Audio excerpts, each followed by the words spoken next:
इसी चीज़ कि जो प्रोपोगेट कर रहे थे थ्रू आउट 2-3-4 दिन से नेगेटिव बातें और मस्जिदों की ये सुना रहे थे, उन सब के मुंह पे आज एक पीटीआई वालों का तमाचा है कि उनकी असलियत तो खुल के कौम के सामने आ गई है।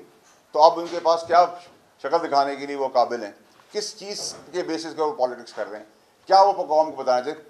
टोटल फ्रॉड, टोटल एक्सपोज हो गई पीटीआई, और इससे ज़्यादा एक्सपोजर आपको पहले भी बताता रहा, लेकिन मैंने मुनासिब ये समझा कि क्योंकि बहुत जेन्युइन और सीरियस और बड़ी इंपॉर्टेंट चीज़ है पाकिस्तानी कौम को किसी की असलियत बताना, तो मैंने आप लोगों को बता दी। सैफुल अब्दुल के इस्तीफे पे क्या कहेंगे, कितना प्रेशर उन पे क्यों डाला गया और क्या उन्हें दोबारा इलेक्ट करने के लिए आप अपना रोल को प्ले करेंगे? देखिए जी, सैफुल अब्दुल साहब ने कौमी मफाद की खातिर वोट दिया है, जिसको बड़ी अच्छी निगाह से देखा जाता है, और सारी पाकिस्तानियों को इसी तरह सोचना चाहिए जहाँ पाकिस्तान की कौमी मफाद के लिए हो।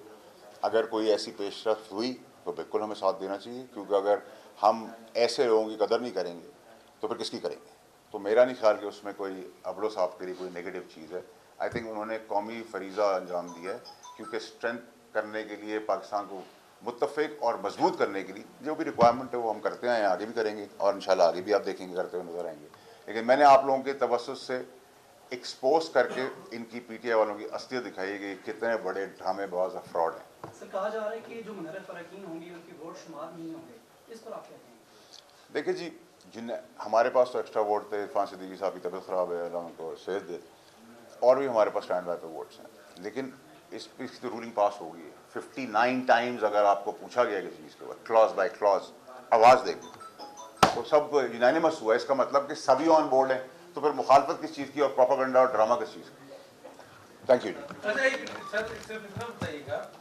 तरमीम के हवाले से तो उससे मुतालिक जुड़ी हुई चीज़ें बताई हैं, तरमीम के बारे में थोड़ा सा बता दें, खासतौर पर 243, खासतौर पर आईनी कोड और खासतौर पर बाकी चीज़ें ठीक है भाई, देखिए मैं तो वैसे ही सब कौम को बता चुका हूँ, आपके तवज्जुह से आपको भी बता चुका हूँ। अब 59 शिकें वो तो मैं याद नहीं कर सकता, लेकिन मोटा मोटा काम जो पाकिस्तान के लिए ज़रूरी था, जो मैं आप लोगों को बोल रहा था कि आप वक्त से पहले मिठाई खाएँ, वो पानी से भी ज़्यादा स्मूथ पास होगा। वो पानी से ज़्यादा स्मूथ होते हुए आपने देखा, और आगे भी ज़्यादा और एक्सट्रीम स्मूथ होते हुए देखेंगे नेशनल असेंबली में, और आगे की तैयारी करेंगे इंशाल्लाह। शुक्रिया। जो इसमें रह जाएगा वो 28 में करेंगे। इस्लामाबाद में सेनेटर फैसल वाडा इस वक्त मीडिया से गुफ्तगू कर रहे थे। उन्होंने कहा कि पीटीआई ऑन बोर्ड हैं, ये बस ड्रामा करती है, ये लोग सिर्फ गुमराह करते हैं। उन्होंने कहा कि सैफुल अब्दुल ने कौमी मफाद में वोट दिया।